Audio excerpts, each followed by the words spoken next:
Welcome back to our channel, the place where hidden chapters, royal secrets, and the stories the palace won't publish finally come to light.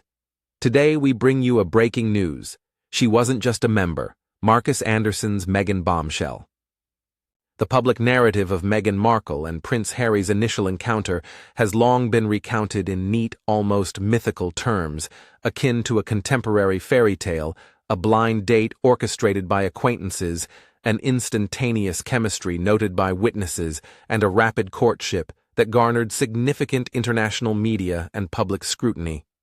This version highlights romance serendipity and the individual aspects of attraction. Concurrently and frequently in conflict with the prevailing narrative, exists an alternate account that has proliferated in commentary on social media and among those asserting connections to Meghan's pre-royal social network. This counter-narrative does not see the original meeting as just coincidental. Rather, it depicts the meeting and the initial evolution of the relationship as occurring within a meticulously curated social trajectory situated in the private, rigorously monitored environment of Soho House, where access, curation, and control over exposure served as the currencies dictating whom one could encounter and the management of those encounters.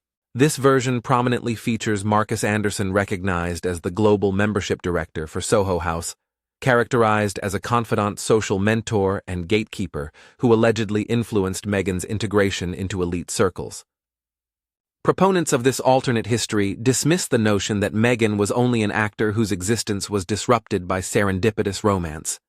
Instead, they portrayed her as a skilled and prominent strategist inside the subtle social network of Soho House Toronto. These accounts suggest that her participation in the club extended beyond mere attendance at exclusive events and prominent openings. She is purported to have been a principal organizer and facilitator, assisting in the curation of gatherings, managing reputations, and catering to the private requirements of influential guests.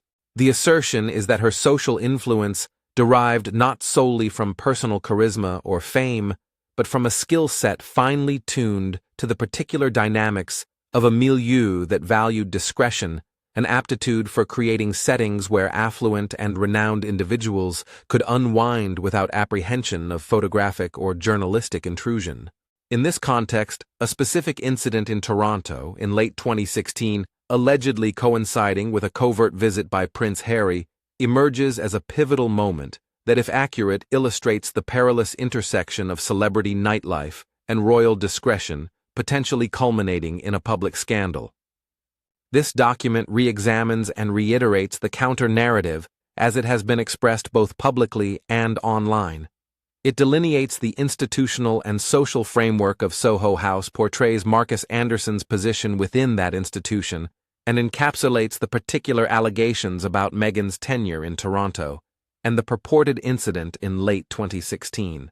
The objective is not to determine truth in a legal or journalistic context, but to provide a logical re-articulation of the claims as they have been disseminated, a narrative that, if acknowledged, would transform the understanding of Meghan's arrival into and departure from the royal family. The account emphasizes the cultural mechanisms that render such a narrative credible to its advocates. The club's norms, the social value of discretion, and the structural incentives that may promote reinvention, and it contextualizes these mechanisms within the wider discussions regarding authenticity, privacy, and image management in modern public life.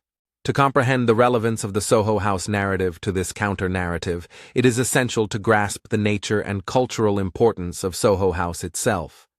Established by Nick Jones in 1995 in London, Soho House was designed as a private members' club for those connected to creative industries, film, television, publishing, fashion, and the arts, positioned as a home away from home for this professional group. The club was intentionally conceived as a counterpoint to conventional gentlemen's clubs that upheld formal attire, rigid customs, and an insular, sometimes exclusionary social hierarchy. Soho House established itself as a venue of understated opulence, facilitating informal networking, creative collaboration, and social interaction, while intentionally deterring the invasive tactics characteristic of the contemporary media landscape. A fundamental aspect of this design is the club's regulations limiting phone usage and photography in shared areas. These restrictions are promoted not only as etiquette, but as essential elements of the brand's commitment. By restricting the use of photos and recordings, the clubs position themselves as sanctuaries where prominent persons may network, engage in business discussions, and cultivate connections without the perpetual risk of a spontaneous moment being documented and disseminated globally. Soho House membership is sometimes described as exclusive, while the established standards remain unclear, with the official stance prioritizing creative fit above mere financial status. The membership concept is intentionally designed to foster a peer network wherein shared professional backgrounds and social expectations cultivate an environment conducive to the relaxation of public personas. Individuals subjected to rigorous public scrutiny, celebrities, executives, entrepreneurs find the appeal of a space that actively prohibits documentation. Evident such an environment facilitates the protection of reputations, the conduct of private discussions, the negotiation of business agreements, and the hosting of intimate gatherings with diminished risk of external exposure. In this setting, influence functions as a type of social currency. The individuals you are acquainted with, those who endorse you, and those who may be excluded from the media become as precious as monetary assets. The institution's architectural and cultural architecture transforms discretion into a commodity, rendering those who regulate access to it powerful intermediaries. The counter-narrative assigns to Markus Anderson the position that encompasses access curation and secrecy.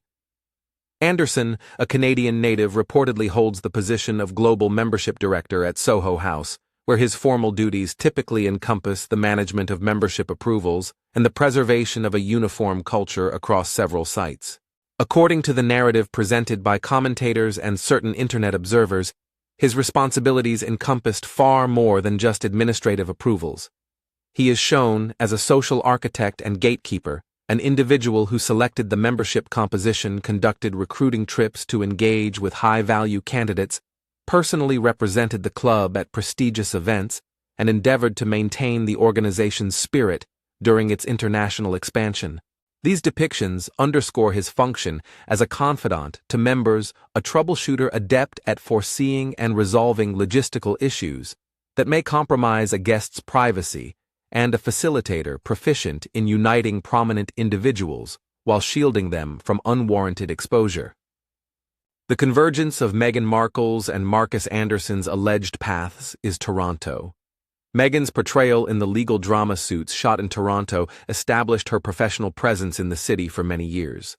Upon its establishment in Toronto in 2012, Soho House rapidly emerged as a focal point for the city's film and cultural sectors, gaining significant prominence during the annual Toronto International Film Festival (TIFF), which attracts directors, actors, producers, and global media. The alternative narrative posits that the aesthetic and lifestyle Meghan conveyed via her blog, The Tig, and her social media, highlighting food, wine, travel, and a meticulously curated lifestyle, aligned perfectly with Soho House's principles, facilitating her transition from a marginal member to a more prominent social figure within the club.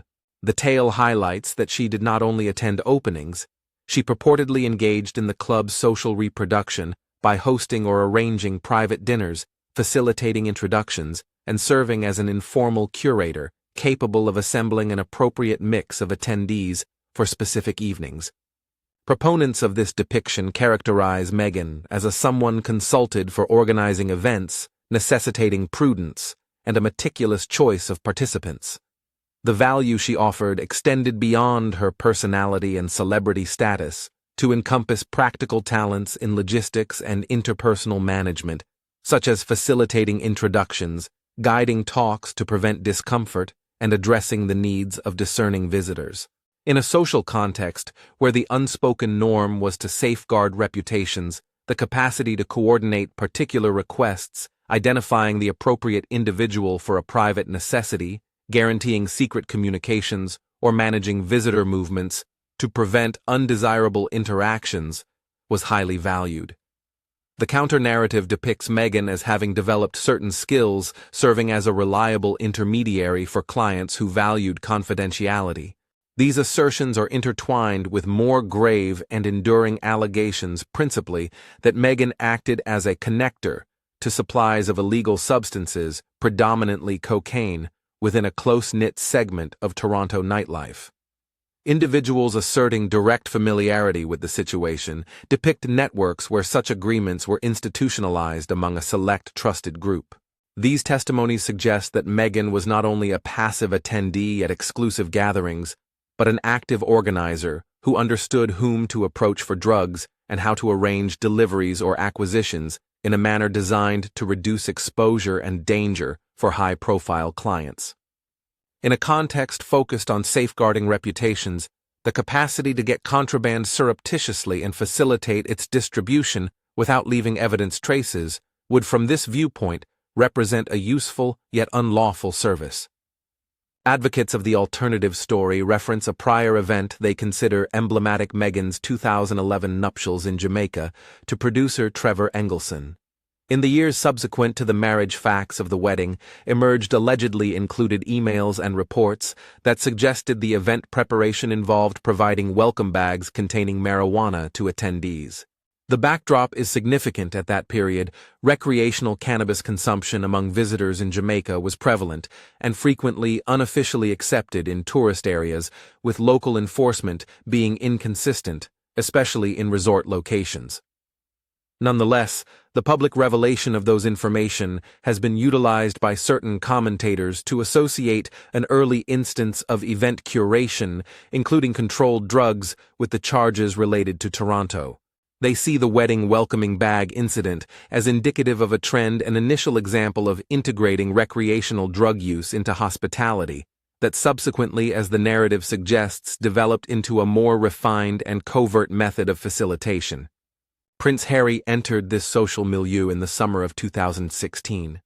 By that time, Harry had emerged as a royal figure, candidly addressing the burdens of his public existence, the harrowing loss of his mother, Princess Diana, under the scrutiny of paparazzi, his candid revelations regarding the challenges posed by invasive media attention, and his persistent declarations regarding the desire for moments of normalcy. The counter-narrative emphasizes that Harry's need for solitude and respite from incessant scrutiny rendered privacy-focused establishments such as Soho House attractive. For advocates of this narrative, Meghan symbolized more than a mere loving partner. She also served as a social mentor, adept in the nuances and strategies required to establish secluded isolation. Her purported proficiency in orchestrating discreet meetings, safeguarding visitors from media attention, and navigating precarious circumstances is portrayed as an allure for Harry, a form of experiential acumen that aligned with his yearning for unstructured respite from public obligations. The initial months of the relationship were marked by secrecy, with covert encounters occurring in several cities, Toronto, London, and Botswana, being essential elements in both the mainstream and alternative narratives. From Harry's viewpoint, Meghan's adeptness in creating intimate environments and navigating delicate social dynamics allegedly provided an escape from the limitations of royal existence. The counter-narrative depicts their relationship as a convergence of requirements. Harry desired solitude and relief. Meghan, it is said, had the expertise to facilitate that solitude. According to advocates of the narrative, this congruence reinforced their connection. The story indicates that the couple's capacity to preserve a sphere of privacy via meticulously selected settings, screened visitors, and adept organizers was crucial to the inception and longevity of the affair, particularly during its private period. A pivotal and highly significant aspect of the counter-narrative is a specific incident in late 2016 in Toronto, characterized as a near catastrophe. Online iterations of this narrative and accounts from alleged insiders differ in specifics, however they align on some critical aspects. A private gathering evolved into a night of substantial drug use, hence increasing the risk of reputational damage. Individuals in that environment allegedly employed a specialized phrase for such an occurrence, designated in certain accounts as a run signifying an evening characterized by drug consumption and a concurrent focus on privacy management to avert any disclosures. The purported shift in risk occurred when a name of royal significance was mentioned, Princess Eugénie.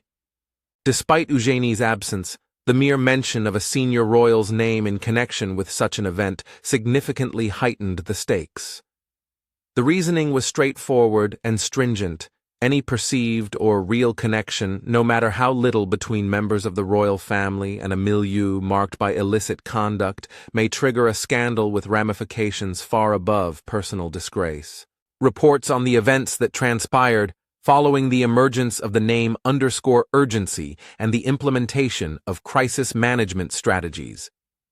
The narrative emphasizes that attendees were keenly cognizant of the disastrous implications of the mentioned photographic documentation, social media activity, or any law enforcement involvement could have resulted in repercussions extending beyond the immediate group, influencing public perceptions of the monarchy. The narrators emphasize that the issue was swiftly resolved by morning. They assert there was no discernible evidence of the previous night's occurrences, no circulating photographs, no police record, no public complaint, and the group allegedly upheld a stringent quiet. In these accounts, Markus Anderson's name repeatedly appears, this time characterized as a fixer whose skills encompassed erasing evidence of potentially detrimental incidents. The counter-narrative asserts that Anderson's expertise, his discretion, his network of reliable colleagues, and his operational acumen in resolving complications was employed to mitigate the threat.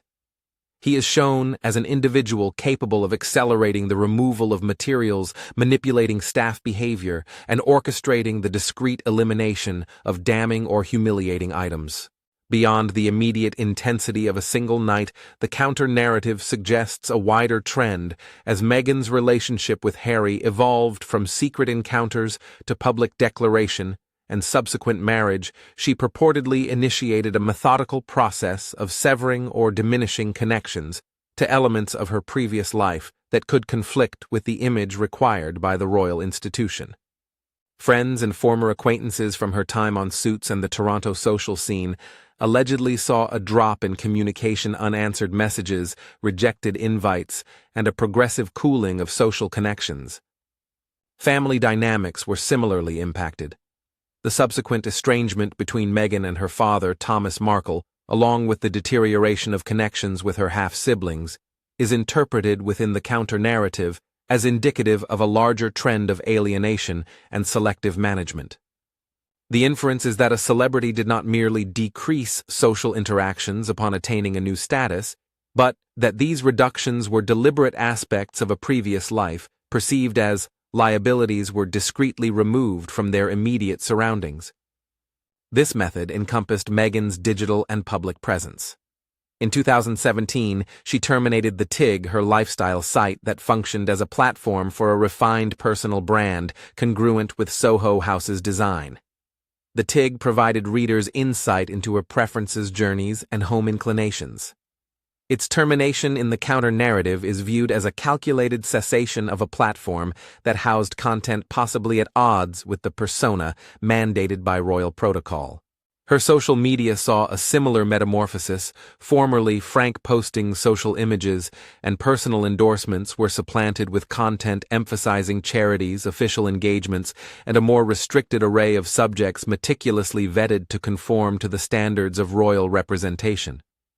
Advocates of the narrative see these alterations not only as the organic adaptations of an individual assuming a formal public position, but as a deliberate obliteration aimed at constructing a cohesive, institutionally conforming public persona. Proponents of this narrative assert that Markus Anderson, due to his institutional role and his alleged closeness to Meghan during her time in Toronto, would have been positioned to see these developments. Advocates assert that Anderson observed a deliberate performance, an individual capable of interpreting social cues, adjusting behavior according to the dynamics of the environment, and employing tailored personas for certain situations. This portrayal does not assert that Meghan was malevolent in a conventional manner, but rather that she was exceptionally adaptable, a person who employed reinvention as a means of survival, and who acknowledged the tactical advantage of concluding phases of her life that could, under intense global scrutiny, transform into weaknesses. Proponents of this perspective argue that her behavior of distancing, managing her public image, and deleting digital content demonstrated a conscious recognition that personal past might pose a risk for an individual preparing to assume a highly scrutinized institutional position. As Meghan and Harry's romance evolved into a prominent royal partnership, elements of the couple's public narrative were meticulously examined and occasionally disputed.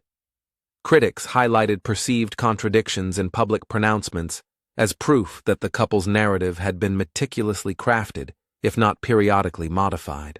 Meghan's statement in the engagement interview that she had not researched Prince Harry before their meeting was later contrasted with accounts from childhood friends who recalled her adolescent fascination with the royal family and admiration for Princess Diana. This inconsistency raised questions for some regarding the couple's portrayed backgrounds. Observations of Meghan's evident awareness of Harry's life, his habits, and humanitarian pursuits were seen by doubters as indicative of prior acquaintance, which conflicted with assertions of first unfamiliarity.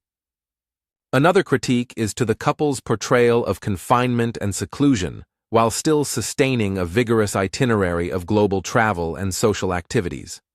Meghan and Harry articulated profound sensations of confinement and absence of institutional safeguarding.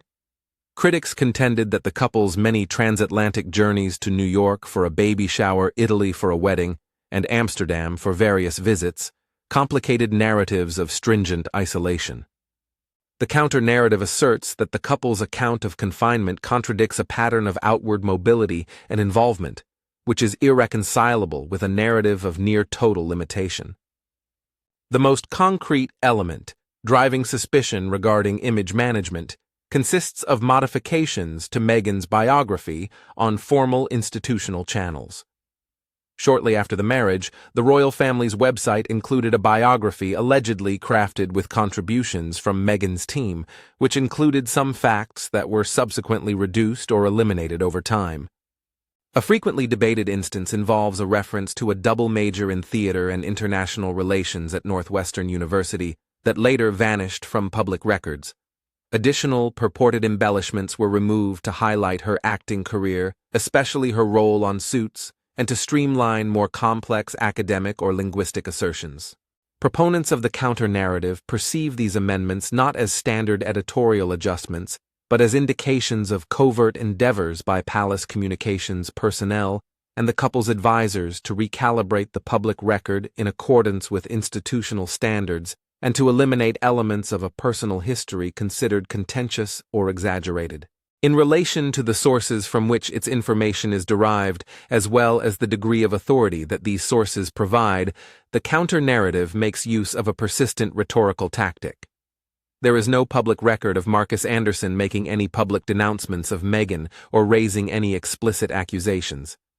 He has not taken on the role of a whistleblower, and his professional identity is closely associated with secrecy and a reputation for being loyal to those he works with.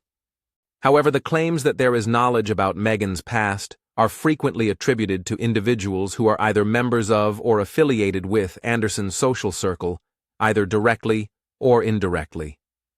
These attributions are justified by the fact that information that is purportedly derived from a person who is situated inside that particular realm possesses a distinctive sense of legitimacy. It is not simply the outcome of a disgruntled ex-employee, a tabloid source with ulterior objectives, or a relative who is motivated by personal hatred.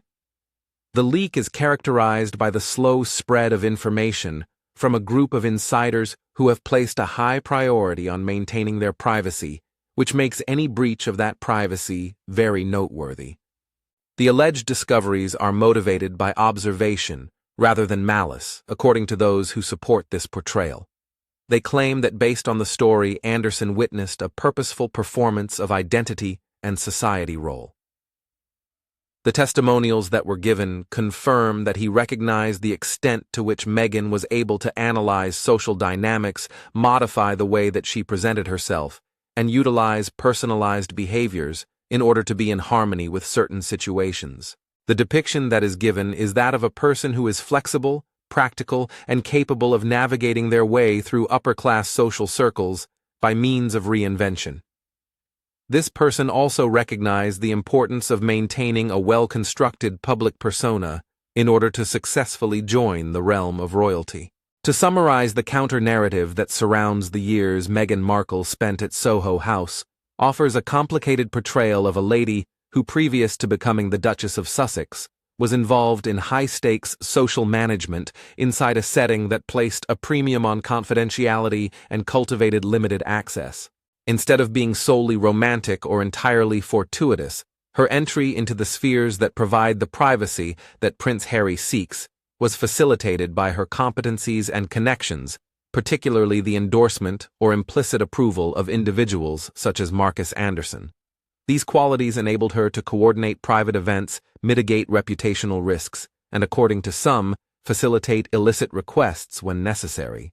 This narrative reaches a key juncture in the claimed occurrence that took place in Toronto in late 2016, at which point the conflict between personal immorality and public vulnerability is exemplified. Additionally, the alleged extremes to which persons in that atmosphere can descend in order to remove evidence of hazardous evenings are made apparent. The perceived reliability of individuals who are said to have witnessed these exchanges directly in addition to the dramatic aspects of the story is what makes the narrative so compelling. The story is given a sense of plausibility since the leak is depicted as having its roots in a world that is defined by its quietness, which makes any kind of disturbance particularly remarkable. Despite this, the counter-narrative is essentially an alternative account of the events that took place. Many of the claims that are made are accusations that are based on testimonials from anonymous sources and remarks that were made on the internet. These testimonies and remarks are not supported by independently verified public records or statements that have been proved to have been spoken on the record. The fact that it exists provides the foundation for a wide-ranging conversation about authenticity, reinvention, and the regulation of private activity in an era in which individual histories have the potential to rapidly evolve into political liabilities. When examined as a correction to an overly romantic public narrative, or as an untrue rumor intended to undermine a public figure, this perspective brings attention to the paradoxical dynamics that exist in the social life of the elite. The tactics of image management and reputation preservation can have implications that extend well beyond the discrete situations in which confidentiality is commodified because they are implemented. Thank you for watching the video. Please let us know your thoughts and goodbye for the time being.